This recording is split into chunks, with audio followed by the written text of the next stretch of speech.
Selamat sore viewer, saya Vivi untuk Virtual. Sore ini mendapat kesempatan untuk berbincang-bincang dengan Pak Hansen Theo. Pak Hansen Theo ini siapa? Viewer harus tahu. Beliau adalah seorang pribadi yang sangat menginspirasi. Kenapa juga di sore hari ini kami mengambil kesempatan untuk berbicara dengan Pak Hansen? Mungkin banyak viewer yang belum tahu, tetapi sebetulnya banyak cerita di balik semua itu. Ya, saya perkenalkan ya Pak Hansen Theo. Beliau adalah Director T45 Music and Movie Store yang outletnya itu tersebar di seluruh Indonesia. Beliau juga adalah coach dan trainer untuk kepolisian RI, BUMN PLN, Lipo Group, BCA, BTR, Hypermarket, Bisa Group, termasuk Susite, Paperlance, dan lain-lain ya. Beliau juga adalah juri di AFI. Wow, keren ya Pak, ternyata. Ya, dan ini Indonesia Most Wanted, Indosiar Songs Festival, Honda Idol, pembicara tamu atau narasi untuk UI, USU, Nomensen, dan lain-lain. Juga beliau adalah Best Dressed Rearman Esquire USA. Wow, ini majalah ya Pak ya? Majalah. Oh, keren. Ya, Mail Plus versi Bentul Group, toko bisnis versi Majalah Sua, pembina Gaperindo, Gabungan Perusahaan Industri Rekaman Indonesia.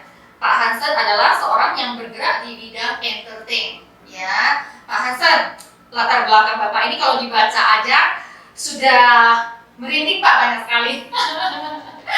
Ya Pak, berarti Bapak ini kesibukannya Pak, di samping semua begitu banyak ya prestasi yang sudah Bapak pernah ukir ya selama ini baik di Medan ataupun di Indonesia.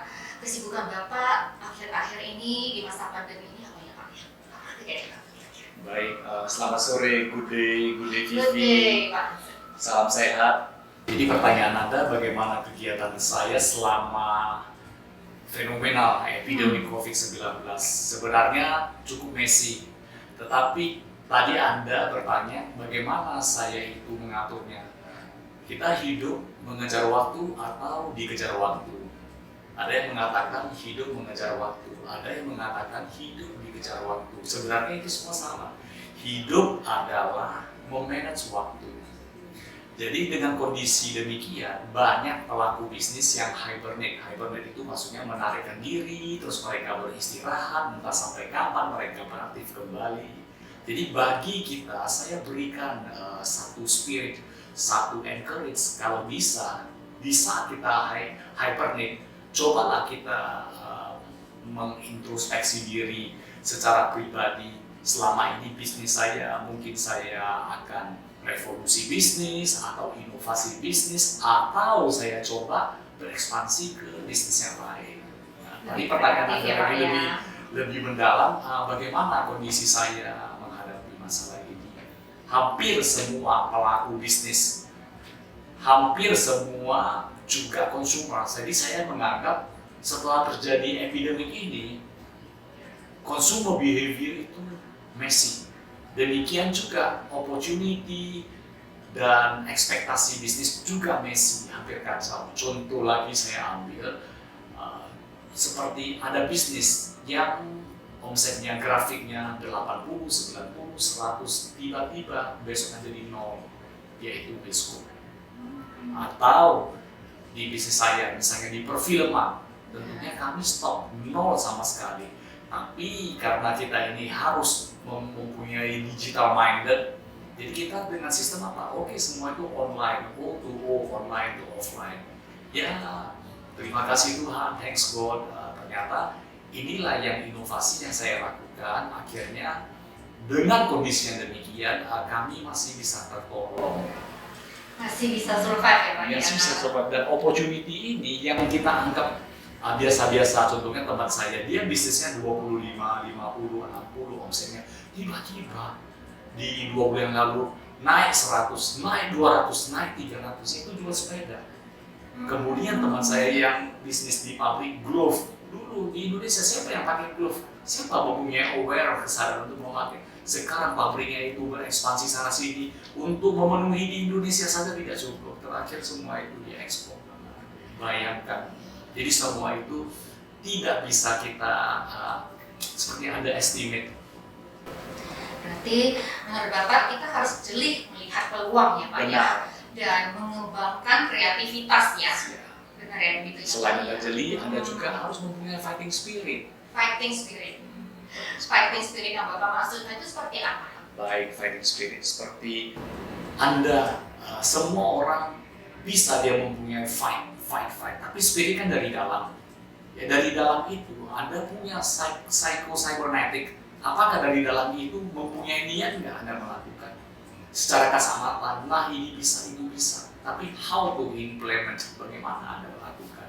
Jadi kalau fighting spirit itu benar-benar dari dalam dan di luar itu ya dia praktekkan. Fighting spiritnya itu harus kuat berarti ya Pak Harus ya? kuat, dan kuatnya itu harus didukung dengan passion. Jadi definisi dari passion itu adalah Anda benar-benar mempunyai gairah. Ya mempunyai gairah, bukan semangat ya, gairah juga. Ya, dari dalam itu semestinya ya. Dari dalam. Jadi you are what you have dari sana. Benar sekali ya. Jadi Pak, ini kan kita sudah menginjak bulan Desember, sudah di penghujung tahun 2020.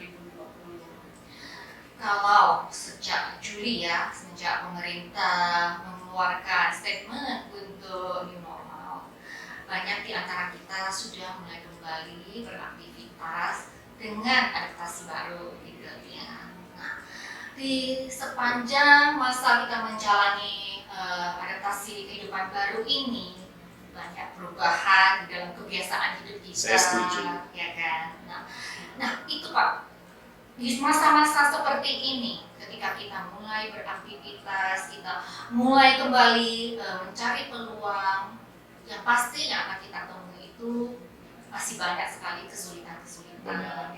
Karena perubahan kondisi yang memaksa segala sesuatu itu harus berubah dan kita harus menyesuaikan diri. Ya, Pak? Nah, untuk melalui masa-masa sulit ini, yang kita dengar itu banyak sekali. Setiap orang itu berjuang untuk bisa melewati masa-masa sulit ini dan untuk bisa tetap survive. Ada yang bisa tetap survive, ada juga yang sudah tidak mampu, Pak.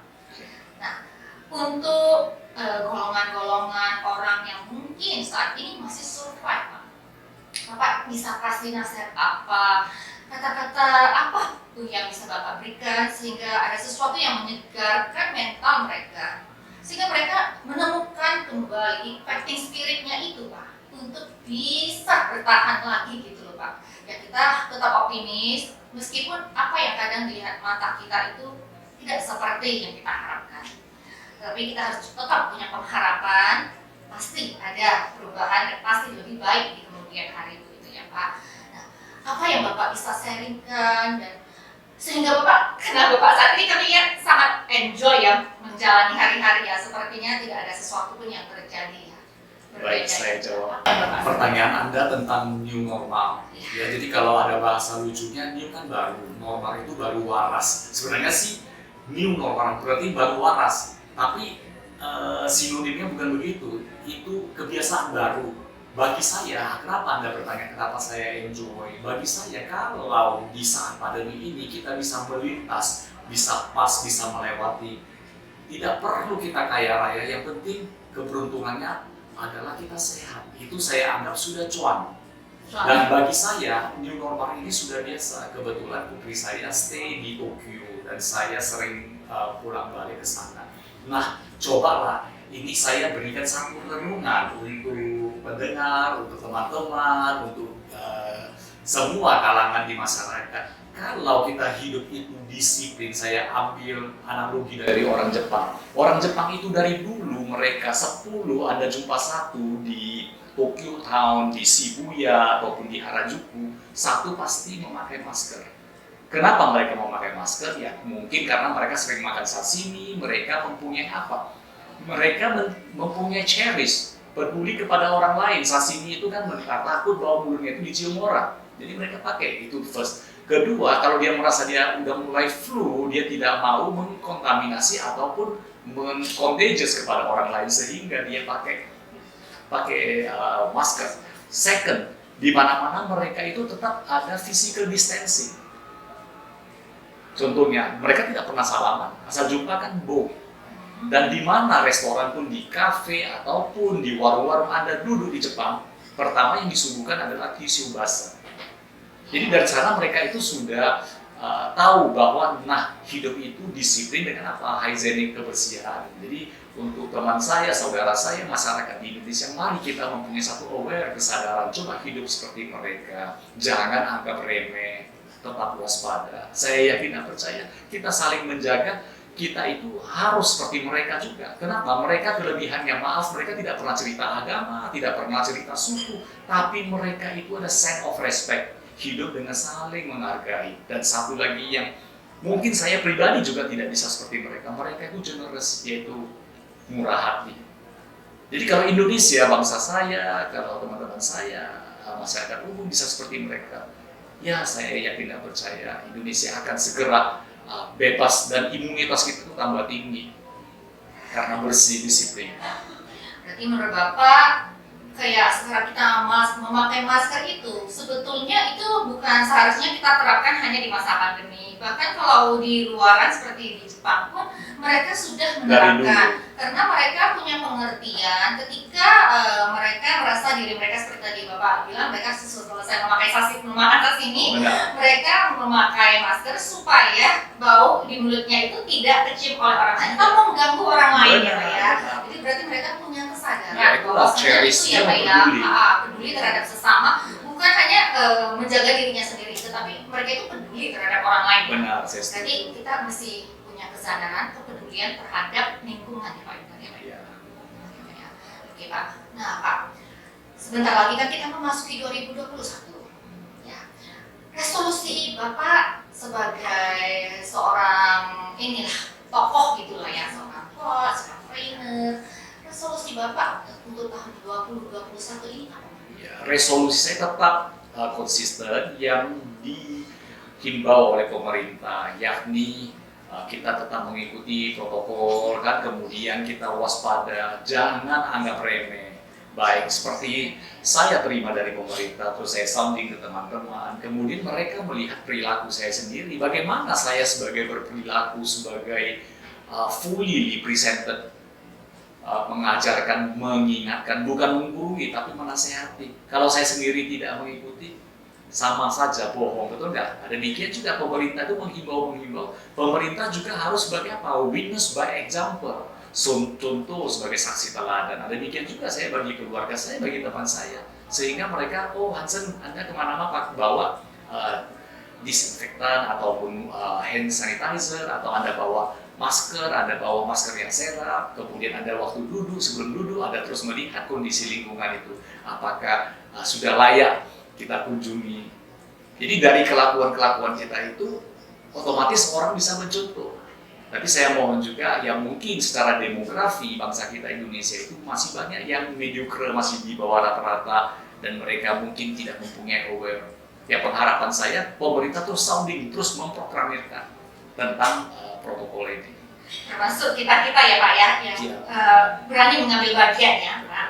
Nah, Pak, kembali menyinggung tentang Bapak sebagai Direktur T45 Music and Movie Store ya. Nah Pak, saat ini tadi Bapak sempat ngomong yang O2O. Yang Bapak masukkan dengan O2O itu adalah bisnis Bapak di ini T45 ini Pak, benar? Benar Pak ya. Oke, berarti Bapak menemukan satu solusi di masa pandemi untuk outlet-outlet yang selama ini offline, Bapak jadikan online sehingga tetap bisa survive. Benar Pak? Jadi di sini boleh kita simpulkan Bapak itu mengambil satu langkah yang inovatif gitu ya Pak ya. Nah, dan saya ada dengar loh Bapak juga katanya ada bisnis masker dan lain-lain ya, keperluan-keperluan di tengah-tengah pandemi ini ya. Nah, jadi berarti itu juga salah satu yang merupakan kreativitas Bapak ya, yang gampang menyesuaikan diri dan berubah ketika kondisi memaksa kita untuk berubah, begitu ya Pak ya. Benar sekali ya, kadang-kadang kita kan harus bisa beradaptasi, bisa mau berubah ya Pak ya. Jadi saya tanggapi apa yang Anda tanya, itu perubahan kalau di dalam bisnis adalah manuver. Dan saya juga saling mengingatkan dengan teman-teman atau saya pribadi, orang bodoh akan ditinggal dunia. Jadi apapun Anda boleh coba, jangan Anda melihat ke kiri ke kanan mendengar komen orang. You are what you have, lakukan saja. Yang penting itu halal. Dan selama ini saya sebagai entertainment, ya entrepreneurship di khususnya di seni, ya seniman gitu kan. Terus saya berekspansi diri saya. Selain saya sebagai distributor untuk lagu, untuk film, saya juga sebagai juri. Kemudian saya juga berkecimpung, saya sebagai limited partner di coffee shop dan lain-lainnya. Jadi sehingga apa dari pribadi saya yang bisa saya kontribusikan ke umum, contohnya di restoran, di kafe, saya sebagai coach, saya sebagai trainer, saya sebagai mentor, itu saya lakukan. Saya berbagi, dan ini adalah profesi saya yang dulu sampai sekarang tetap saya jalankan. Apalagi untuk saat sekarang, bagi saya di Indonesia sumber daya alam itu nomor 1, sumber daya manusia itu nomor 2. Tetapi kadang kita lupa sumber daya hati nurani itu sudah sedikit. Sumber daya. Ya, yang ini yang sering saya tingkatkan, sehingga dari BUMN, dari pihak institusi kepolisian, dari perusahaan multi internasional atau nasional meminta saya membawakan seminar tentang conscience of resources. Berarti yang Bapak coach dan trainer di Kepolisian RI, di BUMN, PLN, di Group, BCA, BPR, Hypermarket, Bisa Group, dan yang lain-lain ini yang Bapak train adalah yang tadi Bapak bilang? Banyak, topik saya ada 5. Oh, ada 5. Selain tadi tentang sumber daya hati nurani, kemudian ada the art of communication, kemudian leadership, kemudian hospitality, service excellence, budi pekerti, dan kemudian ada satu lagi tentang pola hidup. Ya, bagaimana kita mengkondisikan diri, bagaimana kita memaintain kesehatan kita, bagaimana kita melatih supaya kita hidup itu badan kita tetap sehat, hidup dengan diet. Dan definisi diet itu bukan tidak makan, bukan diet itu adalah memilih makanan. Jadi ada 5 topik yang saya bawakan. Pak tadi menyinggung tentang diet, Bapak bilang diet itu bukan tidak makan. Nah, memang sepengetahuan benar ya kata Bapak, banyak sekali pemahaman yang salah akan kata-kata diet. Benar sekali. Bapak harus dong jelaskan sebetulnya pengertian diet yang benar itu bagaimana? Iya, kembali lagi, diet itu yang benar. Diet bukan tidak makan, diet itu memilih makanan. Contohnya setiap bangun pagi saya usahakan, bahasa Inggris itu kalau bangun pagi langsung kita sarapan. Breakfast, break itu kan mengajukan first, cepat kan? Sebenarnya sarapan pagi itu cepat saya ya bagi saya 1 gelas susu dengan makanan buah kampung, yaitu 2 pisang dan telur putih 100% matang, bagi saya itu enough. Jadi saya sudah break. Jadi jangan lagi kita mengharapkan, wah pagi-pagi itu udah makan karbohidrat berat atau segala. Kita perlu karbo supaya tidak hang. Tapi hati-hati sesuai dengan porsi tubuh Anda. Baik, oke, nanti ke lunch yang Anda makan. Nah, Anda lihat lagi porsinya bagaimana. Sebenarnya apa yang harus di-avoid, dihindari, apa yang boleh makan, apa yang tidak boleh. Tapi bagi saya bersyukur kita yang hidup di negara Indonesia, negara tropis, semua makanan-makanan buah kampung itu termasuk makanan diet. Tapi maaf, kenapa kita suka makan buah-buahan impor, fast food, apa segala. Fast food boleh 1-2 kan, fast food 1-2, tapi bagi saya rupanya yang paling bahaya itu adalah gula, sweet. Bapak punya gaya hidup yang luar biasa ya? Iya, sehingga saya bisa, yang penting itu Anda punya penguasaan diri. Nampak sekali Bapak itu adalah seorang yang sangat disiplin. Terima kasih. Sebenarnya Bapak juga disiplin, bukan hanya terhadap diri sendiri ya. Disiplin waktu, ya kan? Disiplin dari pola makan. Saya setuju. Jadi definisi dari disiplin itu bukan hanya waktu. Disiplin adalah menaati peraturan yang tertulis dan tidak tertulis. Jelas ya, disiplin menaati peraturan yang tertulis dan tidak tertulis. Contohnya setiap lampu merah saya berhenti di belakang Zebra cross, saya sudah disiplin kan, betul nggak? Kemudian kalau lampu merah saya berhenti, saya memberikan kesempatan yang hijau itu lewat, nah, itu sudah disiplin. Kemudian sampai di rumah, misalnya sebelum saya masuk ke rumah, apalagi dengan kondisi COVID demikian, sepatu itu jangan basuh, jangan melangkah sampai ke ruang tamu. Alangkah baiknya kita semprot dengan disinfektan, baru kita rapikan, tapi di sebelah luar rumah, jangan sampai bawa ke dalam. Itu sudah termasuk disiplin. Nah Pak, saya mau kupas sedikit. Ini saya baca Bapak sebagai juri AFI, Indonesia Most Wanted, Indosiar Songs Festival, Honda Idol. Nah di sini berarti Bapak sebagai juri. Cerita tentang juri. Juri itu sebetulnya bukan suatu profesi yang bisa dipelajari. Benar. Ya Pak ya. Saya ingin Bapak coba mengupas sedikit ya supaya mungkin viewers yang mendengarkan boleh memahami bahwasanya kalau kita misalnya tidak punya latar pendidikan sebagai sesuatu misalnya kayak sebagai juri, musisi atau bagaimana, ketika kita mau melatih diri kita mau terjun, kita mau belajar, kita bisa, benar nggak demikian Pak? Jadi seorang artis, khususnya penyanyi, ada kalangan artis dia dari otodidak, ada yang dari musikalitas. Contoh yang saya ambil, mungkin Anda pernah dengar lagu I Don't Want to Talk About It, ya yang Forever Young, itu dari siapa? Rod Stewart. Rod Stewart itu adalah pemain sepak bola, tapi Rod Stewart sampai hari ini begitu bagus karakteristik vokalnya, sampai sekarang appearance-nya masih nampak dia manly. Belum dengar suaranya, melihat penampilan saja sudah jatuh hati kita kepada dia kan. Atau seperti Julio Iglesias yang pernah dengar, mungkin Anda pernah dengar lagu To All the Girl I Loved Before, itu sama sekali otodidak. Atau di Indonesia ada namanya Vicky Sianipar, itu partitur juga mungkin tidak terlalu memahami, tapi dia bisa meng-create, dia bisa menjadi produser, dia bisa menjadi komposer, sampai dia mensintesakan New Age dan traditional music lagu Tapanuli, kemudian kolaborasi dengan warna musik dari Iris, sehingga di Indonesia, maaf kalau saudara saya yang bermarga atau orang Batak, tidak mungkin mereka tidak kenal siapa itu Vicky Sianipar. Nah itu kan sungguh luar biasa ya, baik yang dari musikalitas, mereka juga mempunyai kelebihan, tapi sebagai juri yang kami pilih itu sebenarnya apa sih kelebihan Anda sebagai penyanyi, apa sih yang bisa kami memberikan konten bahwa Anda itu adalah pemenang. Itu tentunya dari appearance Anda, dari karakteristik vokal Anda, dan tentunya dari performa Anda.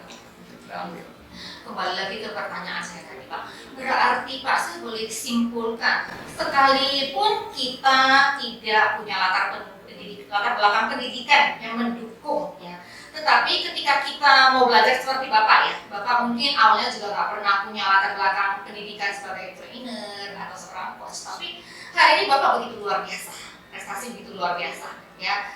Bapak Hansan juga adalah salah satu figur yang saya kagumi ya, jadi berarti Bapak sanggup walaupun bukan berasal dari latar belakang seorang trainer begitu ya Pak ya. Jadi berarti saya boleh simpulkan Pak, ketika Bapak berani terjun sebagai seorang coach, sebagai seorang trainer Pak, benar nggak modal Bapak itu hanya Bapak punya kemauan yang kuat dan Bapak mau belajar, benar nggak? Baik, apapun yang dilakukan adalah passion.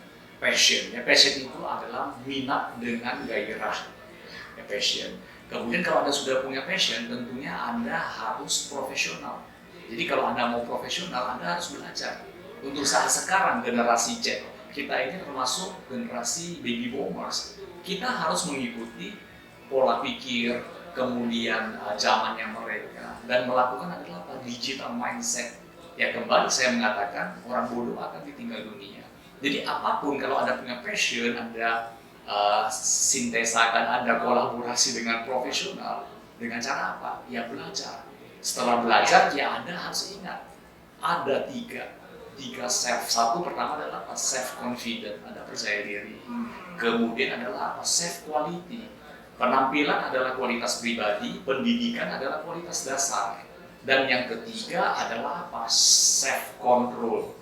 Anda punya nggak behavior, attitude, Ada orang yang tidak terpelajar, tapi budi pekertinya di atas orang terpelajar. Ada orang terpelajar, tapi temperamennya tidak bisa dikontrol. Ada yang terpelajar, tetapi juga ikut menjara. Maaf, saya melihat 3-4 bulan yang lalu terjadi di New York itu orang-orang terpelajar, tapi mereka menjara toko-toko di, setahu saya itu di Manhattan, di Times Square, di New York sana. Itu ibaratnya kalau di Medan ya di Jalan Pandu, di Jalan Kampung Makras, tapi di Medan nggak ada, kita demo-demo tetap di tempat DPR, nggak pernah.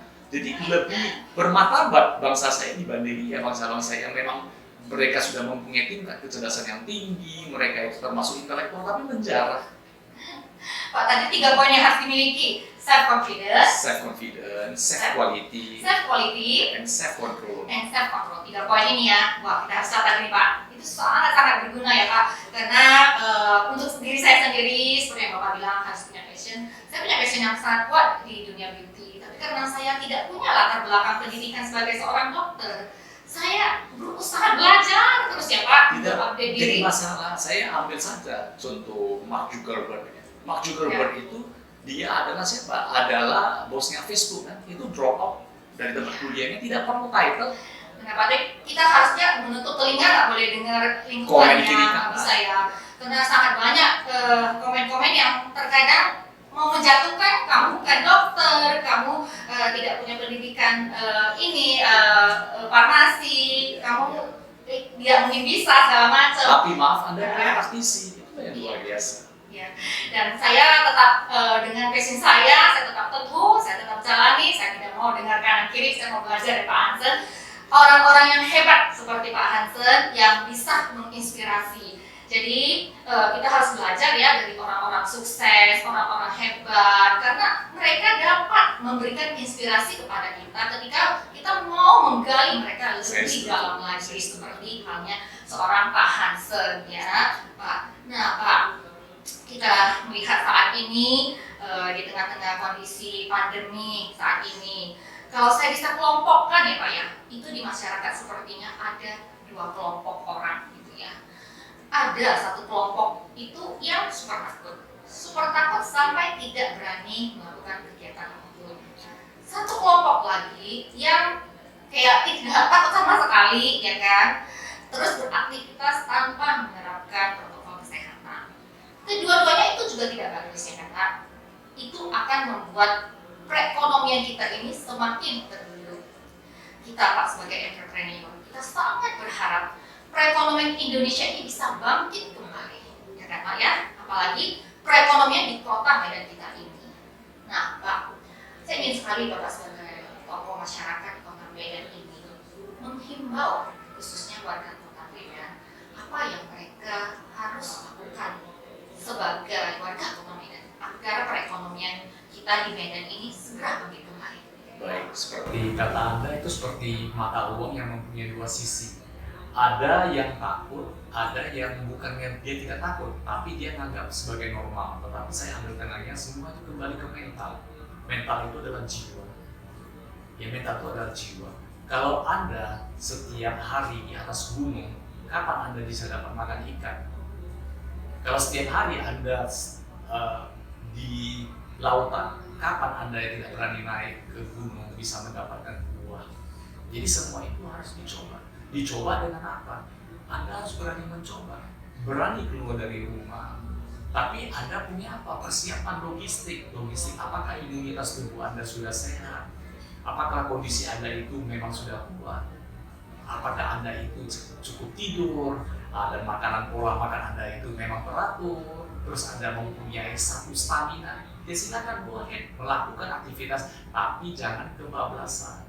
Kebablasan misalnya, Anda dulu 1 hari kerjanya 12 jam, coba dieliminasi 8 jam. Yang 8 jam itu ya ada sekarang work from home, dan ada baru lagi work from everywhere. Tergantung kepada diri Anda sendiri. Intinya kita harus bisa menyesuaikan diri terhadap situasi Saya dan kondisi ya, dan terhadap perubahan-perubahan yang memaksa kita harus berubah ya Pak ya. Saya setuju. Ya Pak ya, sangat menyenangkan berbincang-bincang dengan Pak Hansen, seorang yang mempunyai wawasan yang sangat luas ya. Terima kasih. Pak, untuk masyarakat Medan ini seperti kata pemerintah sampai menggunakan figur pendeta, ustadz, mantre untuk menghimbau warga Indonesia agar warga Indonesia itu memandang figur yang mereka tuahkan itu ya, menuruti kata-kata tokoh tersebut. Nah, Bapak sebagai tokoh, saya pengen sekali Bapak menghimbau Pak kata-kata untuk warga Kota Medan yang bisa Pak, mungkin warga Kota Medan ini akan menjadikan sebagai kata-kata nasihat. Ya. Ya tadi kembali pertama Anda coba tegakkan aware itu kesadaran. Yang kedua Anda tetap on guard itu maksudnya Anda waspada. Ketiga yang bahasa-bahasa yang saya anggap itu bahasa umum, jangan anggap remeh. Jadi kalau semua tiga ini Anda sudah aware misalnya jangan sembarangan sentuh, kalau bisa usahakan jangan peluk-pelukan, jangan salaman tangan, benar kan? Itu kan tradisi-tradisi yang selama ini menjadi kebiasaan lama itu dibuang. Dan terakhir tadi jangan anggap remeh. Kenapa demikian? COVID ini seperti hidden enemy, musuh yang tersembunyi Anda tidak tahu.